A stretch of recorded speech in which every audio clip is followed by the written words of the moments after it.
Pascal FLOERKS pour Bear. Please. I will ask, je vais demander, is Martina Scarpelli is here? Yeah, okay, thank you. So I will be, I know. Welcome. Thank you.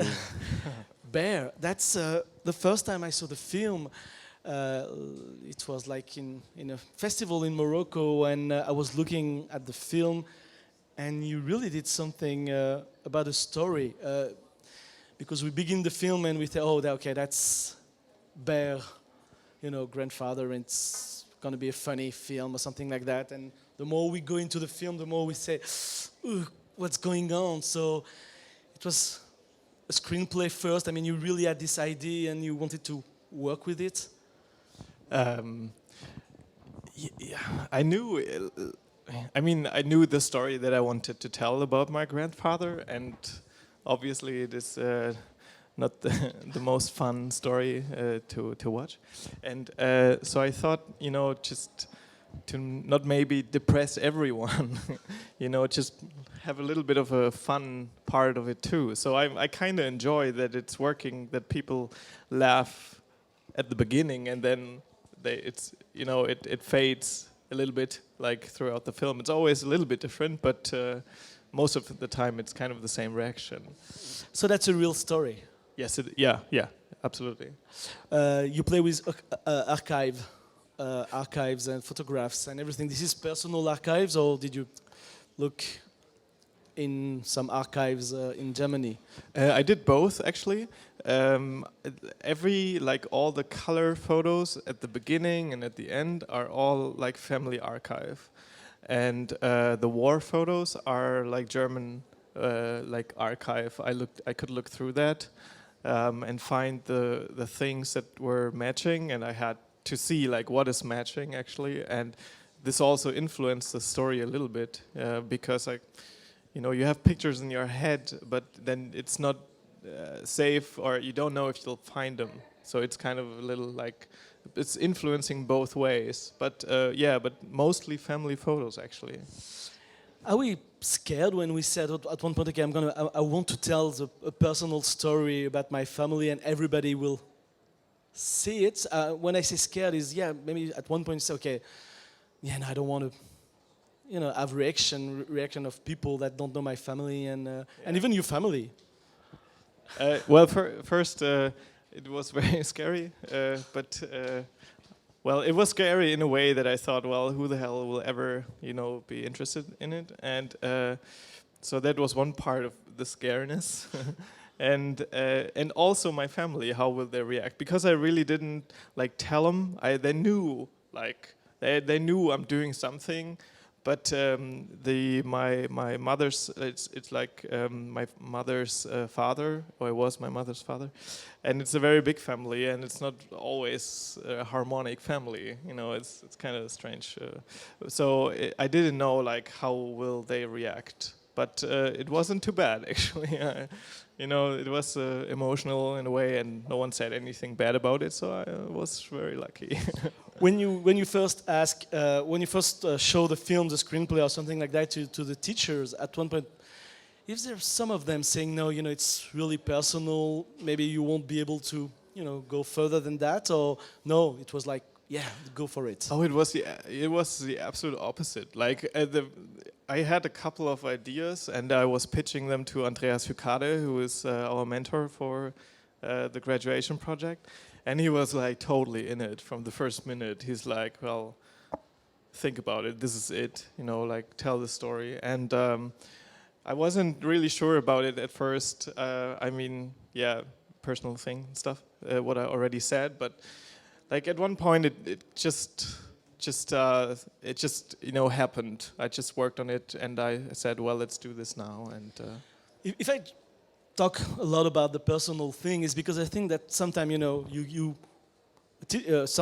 director can go further than the personal, and finally he can grab other people, the attention of the audience. And I think that's one of the things that works in the film is, at one point you forgot almost that it's in Germany, it's for the war and everything, and you can manage to think, oh, what about my grandfather? And thing like that. Yeah, that is. I mean, that is what I wanted because I felt. I mean, there are lots of war stories. Although I think, like especially World War II stuff, you know, it's there. So it's nothing new from that point of view. But I think from my generation, it's a little different view. But I didn't want it to tell it in a way like that people like go out and say, all right, now I know a little bit about Pascal's grandfather, so okay, that was nice, you know. But yeah, so that's why I kept it open with the bear, and I thought, well, this is like not just a way to transport the character like just by itself, but also keep it open for own interpretations and see like how people react to it. You know, like where, like who will they see if they see the film? Will they think about my grandfather, or will they maybe think about theirs? So yeah. It's a story. When you went also to the teacher, say, okay, I'm going to do a film only with pictures. What was the reaction? Because there is no, I mean, I've seen the film and there is no animation. I mean, no movement really in it. Yeah, that's another thing I was really scared of, because at Animation Institute Film Academy, like everyone's doing big explosions and stuff, and I was just doing photos, and I was like, oh, all right, yeah, again, who will ever be interested in it? So it took kind of, I needed to step over myself and really go for it. But I don't know, it's just from Andreas Hykade and everyone else, like, because I think it's also because they know me a little bit. So like me telling a personal story, that it really mattered for them as well. So they really pushed me into it. I think, to be honest, like without Andreas Hykade pushing me at some stages, I would have probably, I don't know, wouldn't have done it. He was a very good support for me, like emotionally as well. I mean, it's, you know, it's just, yeah, that was very important for me, I gotta say. It's funny because when you talk to him and when he's doing masterclasses, he said at the beginning he was telling personal story, but now he's going, you know, far away from that. He said, okay, I did it at one point when I was young, and now I don't want to, you know, think about it anymore. I want to do other things. So that's great that he doesn't do that for his student. And yeah, maybe he lives it through his students. Give it to them. They'll do it. I'll don't do it anymore. Maybe. Yeah, I don't know. Do we think about I don't know, thing like La Jetée of Chris Marker? You know, Chris Marker. I don't know the name in English actually. No, I don't. It's a movie only done by picture by photograph. Okay. No? You don't know that? No, I don't. Okay. I don't. I was trying. Never yeah, know. I'm sorry. At one point, do you think that you think about the future and after the school and you say, oh, I'm doing an animation school, but I'm doing photograph, a film only made by photograph? Yeah, I was thinking about that, but like one thing I thought I'll do, because I studied animation, right, is, okay, how do I solve the bear? So the bear's 3D, so that is kind of, you know, that was part of the influence from animation that I put into, so I had to build the 3D bear. So that is something I never did before, because my background actually is as a character TD. So I always worked like as a rigger on other projects. And I did so the same time, like during my 2 years of graduations, I worked on different student projects as a rigger, and I worked on the present as a rigger. And it's like, you know, for myself, I decided to like, let's do something different and no rigging at all, you know, like just don't rig anymore. And then I decided, you know, this kind of helped me a little bit to thinking about my future as well as a 3D artist or a 3D technical guy, I guess. So it kind of freed me a little bit to be able to tell the story.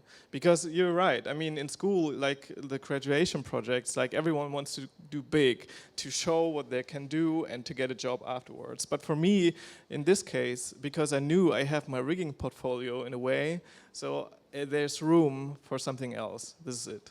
So what you're saying is maybe you won't do another short film, and maybe you will be in the studio doing rigging and forget about the telling stories like you did? Right now, I feel like, I mean, I've never done this before. It's also my first film. Like, I didn't expect it, so I enjoy it, like, at the moment, and it just opens new opportunities that I never thought about, you know, because I always thought, well, I'm going somewhere and rig like 24/7 for the next 50 years, and now it's a little bit different, you know. It's like I do earn my money with rigging, and that's good, I think. And but like I get like asked by some producers in Germany, like, okay, do you think about new projects? Maybe we should talk and something like that. So it's really cool, actually. I enjoy that balance between the two. And to come in festival like that made you think, you know, well, yeah, I will do some other shots to come and to Oh yeah, go yeah. around the world. Or? Yeah, absolutely. Yeah, I mean, I enjoy it, and I enjoy the reactions and talking about it. And it's so different, you know. Like as a rigger, you just sit on the computer and then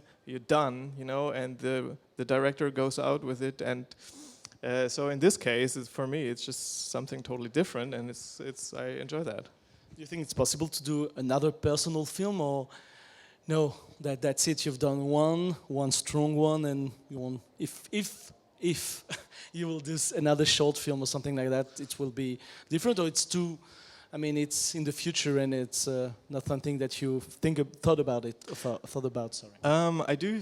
I think because of the way I am, and I guess it's like there are a couple of personal stories that are still in my head a little bit, so I can see myself doing something like this again. I'm also very scared, you know, in a way that it's this personal story. I think it's something completely different if you don't tell a personal story, but you get like you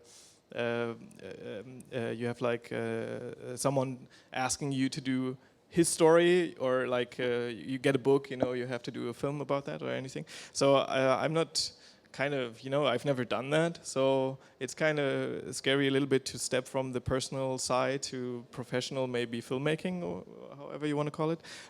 But I think, yeah, personal story is still a couple of in my head, so yeah. Last question about the film is the tone of the voice of the actor. It seems really without too much feelings, you know, it's like saying, and it's, I thought it was interesting because we can, you know, the audience can manage to say, oh, that's terrible for me, or that's funny, or that's, without a voice or a music saying, oh, that's what I want. Yeah, I tried to. Well, it is me actually talking. I thought a lot about it if I should do it, because same thing, never done it before, and so I did that, and I tried to keep it really neutral, because I thought, you know, it is a very sensitive. In Germany, it is a very sensitive topic, you know, like the whole World War II and Nazi stuff, and it's like, it's really, I felt like there's a thin line between, you know, you could easily step on the wrong side. So I didn't want it to do that, and I wanted to stay as neutral as possible. And also, I mean, it's the same thing. It opens up for interpretations as well, like you said. Okay, thank you very much. Thank you.